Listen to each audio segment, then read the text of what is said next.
This is The Culinary Life. Conversations with scholars, chefs, nutritionists, farmers, and others who recognize that the production and consumption of food, beer, and wine connect us all. Hosted by Dr. A. Werner Absinger, Director of the Secchia Institute for Culinary Education at Grand Rapids Community College. Well, welcome. This is Dr. A, and I'm here with John Stewart to our inaugural podcast about this culinary life. Let me introduce John to you as the brew guy. John is faculty at sice, the Secchia Institute for Culinary Education, and he started our brewing program. So John, welcome. Awesome. Thanks for having me. Excited to be here. Great. So how was, we just wrapped up the first semester for our Cohort Program. How did that go? It went fantastic. It was a lot of excitement from the students. So there was excitement, I think, from the instructors because it was the first time and seeing it going. And so there was a lot of passion and excitement going on. And we had a good group of students that came through that are just really enthused about the beer community and being part of the West Michigan beer scene. Yeah, excellent. So before we're going to dive into that a little bit later, but first, why don't you give us a little background about who is the brew guy? Who is John Stewart at the sice? I started brewing over a decade ago at New Holland Brewing Company. I worked as quality control manager there, and then I switched over to Saugatuck Brewing Company, and I worked there and kind of made an hour-long commute for 8 or 10 years going down the lakeshore. And then Perrin Brewing Company opened up a brewery literally right around my backyard, and I was like, why am I driving for an hour? And started working at Perrin Brewing Company almost 3.5 years ago now as director of brewing operations there. Oh, very nice. And then you found out that grcc and sice were going to start a brewing company, which is called the Fountain Hill Brewery. And then you applied and you're on faculty now, right? Yes, was very excited to participate a lot in the master brewers and some of the other educational for brewers around the state. And when I found out that grcc, which I attended, was going to have a program, I was very excited just to hear that the program was going to exist. And then anything, I pretty much when I was applying, it was like, please let me help in any way that I can. I'm very passionate about the Michigan beer education, and to have something that's close to home and close to heart was very exciting. So let's talk about your passion. You come from Perrin. You and I had a conversation. You introduced No Rules, right? Mm-hmm. And tell us a little bit. I think the background of how No Rules came about is awesome because I'm a big Lebowski fan. So it's one of those projects that kind of just get inspired with the passion of the day-to-day in the brewery, and those are the best ones that aren't really your planned seasonal beer that you have to come out with. It was one of those days in the brewery where there's a lot of stuff going on, and I remember, I think it was to our head of sales, I shouted, I don't know, there's no rules here, I don't know what's going on, and he'd and that of course is Walter, right? Doesn't anyone care about rules anymore, right? This isn't Vietnam, there's rules here. And so our head of sales was laughing, and he came over and we were talking, and it's like, it'd be really funny since there are no rules here. It's like, why don't we make a Vietnamese style porter and create this new style? And immediately I just saw the excitement from the whole team, which is when it's going to be a good product. Yeah. And the first part of it was creating a 15% alcohol, trying to get our house yeast to ferment a little bit more than what it normally does. So we got to kind of geek out a little bit and figure out, kind of came up with a non-traditional brewing regime where we created this product and wanted it to be 15% going into the barrels. And then we were thinking, okay, now what makes a Vietnamese porter? And we developing the flavor combinations. I grew up as a beekeeper and we made meads with cinnamon, and the cinnamon kind of masked the alcohol warmth that you get. We wanted to make this a higher octane, higher ABV beer and be able to have it come across as smooth and layered and complex. And so we threw some cinnamon in there, and then we started talking about using some turbinado sugar, where it's kind of that unrefined sugar that's got some of the earthy molasses kind of character to it, and then some coconut. So we've tried to figure out what exactly this style guideline of Vietnamese porter would be, and it just kind of came together as one of those passionate moments in the brewery, and being fans of the film, and having the whole team come together, and from start to finish was a fun project.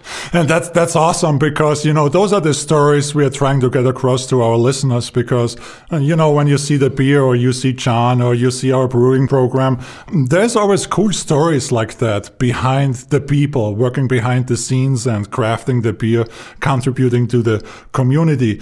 So tell us a little bit. So you had a cohort of 18 students go for the first time through the brewing process. So what were your highlights and what were your challenges? For me, the highlights, I think really watching them become really fantastic analytical tasters. And when we first started, we did some spike samples for some of the beer all flavors. And I remember holding the pitcher at like arm's length because it was so intense. And, we slowly kind of worked and removed the threshold down to the point where some of the people in the industry that I rely on for having a great palate and really being able to dissect beers when they taste them, to watch the students at the end start to be able to pick up really minute amounts of off flavors and know immediately right off the bat. And you could tell, I've got a student that's fantastic with diacetyl and another one that just smells acetaldehyde right off the bat. And it was so cool watching them kind of start as a blank slate and then become fantastic beer drinkers. And, to be able to check the sensory level of the beer was really cool. And I think the challenging part was also an exciting part is there was a really wide range of experience coming on. Some people that were very experienced with beer and part of the industry, and other students that were completely like, tell me what beer is. And that was fantastic to have that range of people and then create the class where both students are coming away with something unique from the experience. Was a lot of fun. Yeah, that's excellent. So you threw a lot of fancy terms into that. What's your educational background? Where did you get your brewing education? Yeah, I went to GRCC, got an associate's in science, and then I went to Grand Valley and got a bachelor's in biology, and I took my LSAT. I was thinking I was going to be a lawyer like everybody else in my family, and had a passion for beer. The goal in college was always to become a brewer, and I love telling this story, and I hate telling this story, but I had a professor that when I was talking about, I want to make beer, I want to get into craft brewing, he said, why don't you do something more industry applicable? Like, why don't you go into the healthcare field? Why don't you do something you're actually going to get a job and do? And now that we're Beer City USA and there's this beer program, I'm like, oh, look at So you ever run into that professor? I have not. I'd love to have a beer with him. All right, nice. And then so from there, really growing in the industry and taking some of the Master Brewers Association courses that they offer in Madison and Minneapolis, and then being heavily involved with the Cicerone program as well. So I was talking to somebody yesterday at the faculty banquet, at the adjunct faculty banquet. He mentioned that he knows you as the brewery don, so to speak. Like, I'm not sure. I've got a lot of nicknames in the industry over the last 10 years. It's a really close knit community where we started, especially at New Holland. So many of the brewers have moved on to open their own places, and the community is so close knit that whenever we need something, whether it's advice or help with something or a product of, I ran out of this hop, so can I borrow it for a week? The whole brewing community is something I've never seen in another industry, where there's this connectivity between everyone, and it's a really unique thing to, rising tide raises all ships, and it's the same, like if we all make good beer, it just makes Michigan beer better. And it's all about building community, right? Absolutely. It's like one hand helping the other. So it's a little bit about competition because obviously, everybody's got to stay in business, right? But it's also about how can I help you succeed? Because when you succeed, I also succeed, right? Which brings me to the next question. We are at a community college, and I think there is a very interesting story. Listeners might be interested, and not everybody knows, because we are the only community college in the country doing what?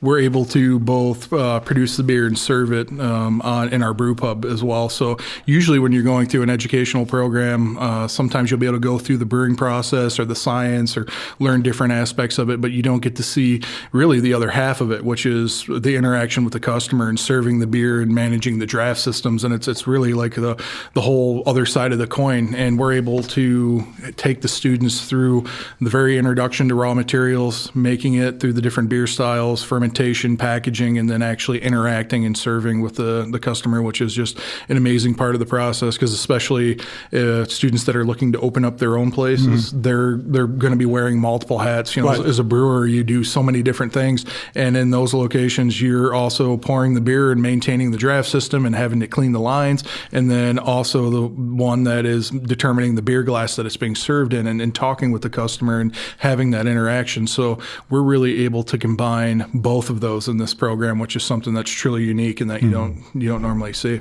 Well, it's the only program in the country who is allowed to do that, Absolutely, right? yeah. Which is again fascinating, and which becomes important as we think about opening up the brewery to the public on September 23rd, I think it is, something like that.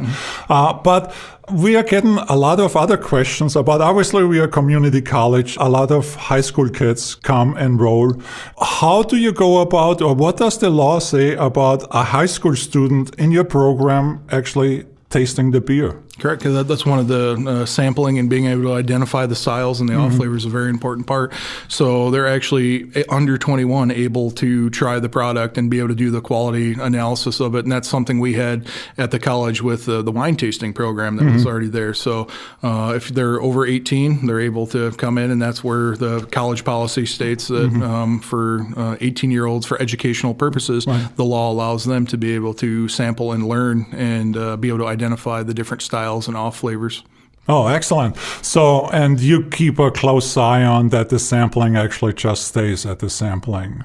Yep, absolutely. It's actually when we talk about sampling, it's really kind of a muscle that you work out, and the students will ask, how do you get good at identifying, and it's something that takes repetition and practice, and it's a lot different. I wish sometimes you could turn it off and just enjoy a beer sometimes, because you turn in to that analytical mode sometimes when you're just trying to enjoy a beer.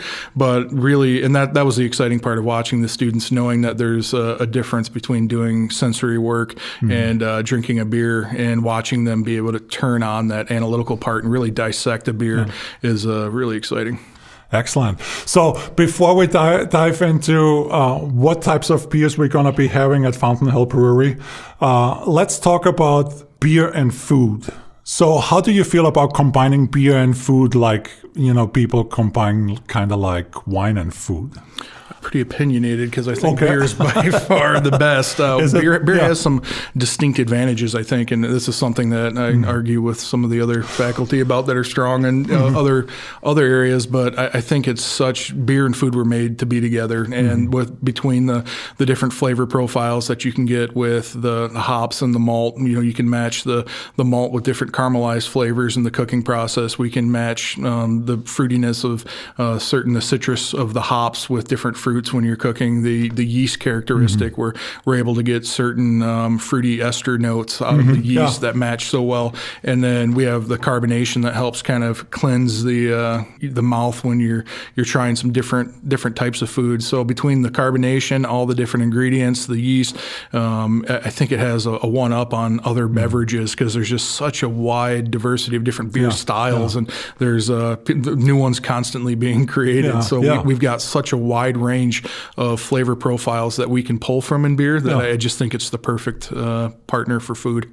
You bring up carbonation, and I'm only throwing that in because I read quite a bit of research, and at Harvard there is actually a pretty cool research project going on, or was going on, about taste buds and how we are actually able to taste carbonation and what carbonation adds to taste buds. Are you familiar with that research, or can you speak to that a little bit? Because I think it's fascinating. Yeah, the transgeminal sensation that you get, kind of like part of the process when you're feeling the carbonic acid bite from the carbonation. Same thing when you're getting like the capsaicin in the heat, that it's part of the taste experience and process. And I think that carbonation, that's actually, as a brewer, it's part of the recipe that you're dialing in, that a lot of people don't really realize, that when you're creating a product and you have it in your head that it's not always carbonated to the same level, that we're changing the level of carbonation to change the flavor profile depending on what you want to get out of it. If it's a very malt forward, like big bourbon barrel aged beer, and you really want the creaminess and smoothness, you might not want that bite from the carbonation in there. But if it's a product that has a lot of aromatics and you're really looking for those to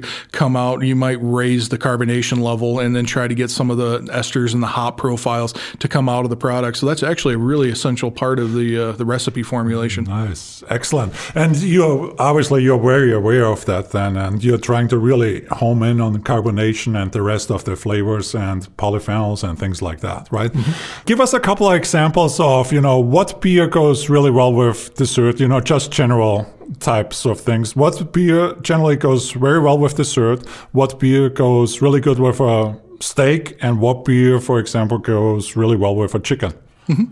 Like usually for chicken, where you have some light browning and cooking, having a brown ale or something that matches with that lower level of roast. You can take the specialty malts, and depending on the level of how much it's being cooked, you can match that with how well kilned the grain was, so that you're getting these harmonious flavors between the flavor of the cooked chicken, the flavor of the grain in the beer, and then you're also matching the intensity level too. So it's with a chicken being kind of a lower intensity, you can match that with a lower intensity, like a brown beer. And then when you have a steak and it's charred and it's got some roasted to the outside, this is when you can start going into a stout and having some of the chocolate and the roast, the coffee characteristics that just match the heavy char level with that. And then with the intensity too, it matches up a little bit.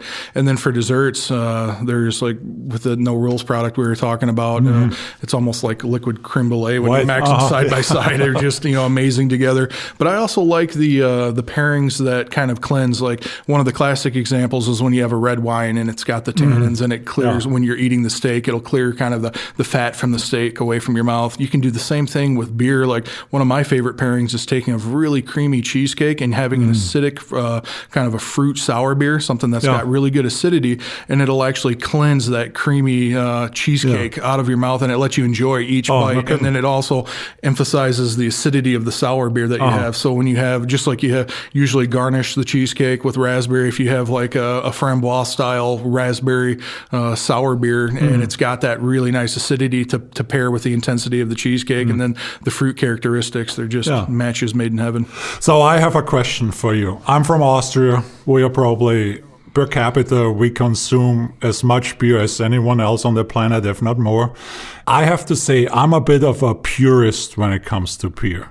So whenever I see beers made from strawberries, raspberries, grapefruits, I'm kind of a little leery of that. How you feel about that? You do have to honor the traditional brewing styles, and I like to think of it almost sometimes like you do deconstruction of food. You can deconstruct a beer style and kind of take some of those different flavor profiles and use them in different and unique manners. So a lot of times what we like to do is play homage to the classic styles that devolved for different water profiles and the historical of the region. Then there's also the creative aspect of this is where the artistic version comes, where you're kind of creating something truly new and unique, and sometimes that does maybe get a little intense with some of the you see like different animal parts put in beer and different things like that. But I think that's where the creativity and trying to drive those new beer styles too. We've seen over the last handful of years the American craft brewer industry kind of creating styles where we always brewed the historical styles that came to America, and now we're seeing the American brewers that are taking traditional ingredients, using them in a different way, or changing a process and a procedure and doing something unique. And it can be intense at times, but it's driving these new ways of doing it, which I enjoy. And it's really a cool way for the brewers who are going through your program to explore new products, right? That's how you set yourself apart. You come up with some really cool thing and go, oh, this is it. Even if it's only like 2 or 3 different beers. Like, I'll give you an example. My wife, Carrie, she never drinks beer. The only time she drinks beer is when she has the grapefruit beer in front of her, which is comparable to a Radler in Austria, but mix grapefruit or lemon with beer. I won't say the label or the brand, but that's one way to really set yourself apart, right? As a brewer, to come up with something really cool and then say, yes, this is the way I'm going to go, and this is And it's always nice taking someone that you say, oh, I don't drink beer, I don't appreciate beer, and to be able to show them some styles that they might not, they have a classification of what beer is in their head, and it's not always a really hoppy IPA, and that there's a lot of wine drinkers that I like to take some of the acidic, they're like, this is more like a wine than it is. And if you look at the brewing areas where a lot of the sour reds come from, that it is actually in the northern France, Belgium region where the winemaking did influence the brewing procedures there, and they are similar, and there's a little bit of a crossover, and it's almost like you're able to get introduce people to a whole new idea of what beer is. Right. When you're having a dark beer, it's not always this big full-bodied stout either. It's always interesting having a really light, like a Schwartz beer, and having somebody try that for the first time, and their eyes are telling them, they're thinking, oh, it's going to be a big stout and creamy and full of body, and then they try it and it's really light and crisp, and they're blown away that that their eyes kind of tricked them a little bit. Yeah. Since this, the purpose of this podcast is all about community, can you talk about perhaps West Michigan or the state, the affair of state and brewing in the state of Michigan or in West Michigan, like brewing companies emerging and things like that, how many breweries we have, if you have the data on you? No, we have over 200 breweries in the state of Michigan, and they're constantly growing. We have more that are opening up just in the Grand Rapids area too, and it's one of those things where the community is supporting the growth. There's more need for it and more want for all these breweries, and it's not just the breweries that are kind of expanding in the state, but we have so many vendors now where there's Michigan hops and Michigan malt that are being produced here, so we're able to make all Michigan products, and then we have the local for the packaging materials, and that's driving industry there, and different tank manufacturers where we have guys that are making brew systems on multiple different manufacturers there. So we're seeing this drive not just in the breweries themselves, but in the support industry around them as well. That it was, and they're all interconnected too. You see the hop growers and the malt vendors and everybody at the beer festivals, and that's I think again one of the unique parts is it's not, there is always that little bit of competition, but at the end of the day, everybody gets together and have a beer and they celebrate and kind of cheers Michigan beer. Nice. So let's move from that community to our very small community of 18 brewers. So if you could really tell us quickly what the purpose of the brewing program or Fountain Hill Brewery brewing program is at GRCC, what the brewers coming out of the program should be capable of doing. Let's see where we're at with that. So what we're looking to do is really give the students a familiarity throughout the whole process. And part of that is talking with the students. There's already a wide range of different interest in where they're going to be entering the job market. And so not everyone has the goal of just wanting to make the beer. Right. It's just one of the roles in the brew house. There's a lot of them that want to be the sales and go out and do the marketing and are great at describing the beer. And there's ones that for the front of the house managers that are looking to have better understanding of the different beer products and the beer service. And some of them are really looking with some of the vendors for the hop growers, and they're really fascinated with, I love hops, and what can I learn more about it? So we really want to give them a good footprint to be able to jump into any one of those different fields and not just creating, all you can do is make brewers. They're definitely able to make the beer. We take them from start to finish and identifying the ingredients and give them that wide kind of background, able to enter that field in multiple different things, which is pretty exciting. Obviously, you work at Perrin Brewing Company also. So what are the job prospects for somebody graduating with a certificate in brewing from Fountain Hill Brewery and sice? Right now, it's fantastic because the industry is growing. We're seeing, unprecedented growth when you're looking at craft beer. And so the demand for skilled and trained employees are really being embraced by the community. The community is so excited. It's not just the students, it's all the brewers that, hey, is there anything we can do to help this program? Can I get you anything? Because they're looking forward to have, we have people being trained here in Beer City and getting the education. It used to be years ago when the industry was growing a little bit slower, you might be able to take an employee that's completely new, has no experience, and train them up. You're always running the risk of, whether they're a good employee. Here, we've kind of taken that risk because, the student is shown that they're able to learn, they show up, they're on time, and that takes that risk away, and they've got that certain base knowledge that they can be taken into a brewery and then trained. Each brewery kind of has their own brewery specific things. These students have that wonderful base where you can take this employee, plug them into a spot, and they've got a head start versus everybody else. Yeah. And the way that we're growing as an industry, it's really hard to kind of roll the dice on somebody that's completely new, like you used to be able to in the past. There'd be people that just came in and said, "Hey, I'm excited about beer. Can we do it?" And sometimes they worked, sometimes they didn't. And now if you're doing it the right way and you're trying to grow in a kind of controlled manner, you're plugging the right people in the right places. And I think we're providing the industry with students that have that capability. Nice.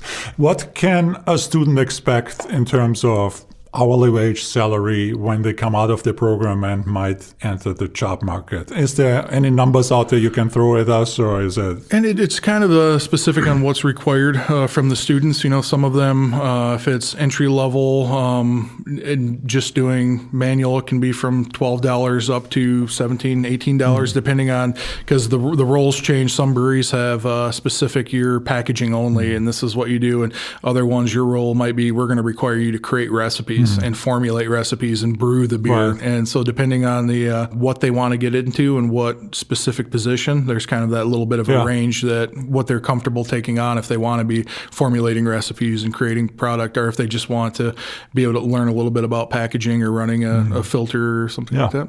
And quickly, before we go home for the day, if you will, and enjoy some brews, what brews do you have on tap for coming in September, for when the brewery is going to be open for the public? I know we tried some already. I really tried the nitrogen one. Yep, the Scottish Ale. Yep. Yeah. So fill us in really quick what's on tap once we open up. Yep, we did the maiden brew on the brew system was a pale ale made with all Michigan hops. And then we had a Hefeweizen that's available, and then we did a Scottish ale, and it's we did half of that with CO2, and then the other half we nitrogenated, so we're able to have the same product and show people the difference with CO2 and nitrogen. And then we've got a nice dry hopped IPA that's waiting in the wings. The next batch of students will keg and get on tap there for us. Awesome. John, thank you so much for taking some time this Friday afternoon to sit with me and shoot the breeze about brewing, the state of the brew industry in the state, what student might expect once they are ready. Any final words or advice for somebody who wants to start GRCC's sice brewing program? I think having the beer passion, and we're excited to have them, and it's such a unique opportunity to see the excitement for, I don't know of any other college class where students come in so excited to be there. Yeah. So we're happy to have them, and we're excited to bring them in the program. Yeah, I know the next two classes are full already, I think. Yeah, we have filled, so there's a little bit of a wait to get in, but we're bringing them in pretty quick. The winter semester has still a couple of spots open. Yes. Yep. Awesome. Thank you so much, John Stewart, Fountain Hill Brewery, faculty at sice. Thanks a lot. Thanks for having me.